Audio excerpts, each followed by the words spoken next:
सुभाष नगर छकठारे सुभाष बोसको जन्म जयंती पालित।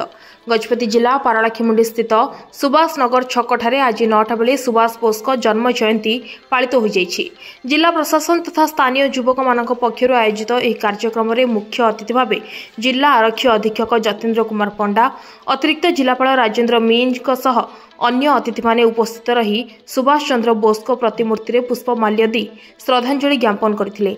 एथिसह जातीय पताका उत्तोलन करी स्वतंत्रता पाई बोसको आवेदन को मन पकाइथिले। एही अवसर में स्थानीय सरस्वती शिशु विद्या मंदिर पक्षरु उक्त स्थान में एक सभार आयोजन करा जायथिबा बेले मुख्य अतिथि भावे दौ मठर महंत रमानंद दास जी महाराज, भीष्म नागवंश राघव साहू प्रमुख मंचस्थ होई वीर सुरेंद्र साय एवं नेताजी सुभाष चंद्र बोसको जयंती संपर्क में आलोचना करी श्रद्धांजलि जणाइथिले। एही अवसर में सरस्वती शिशु विद्या मंदिर प्रधानाचार्य सरोज कुमार पंडा, सुभाष नगर जनसाधारण माने उपस्थित रही एहार सुपरिचालना करथिले।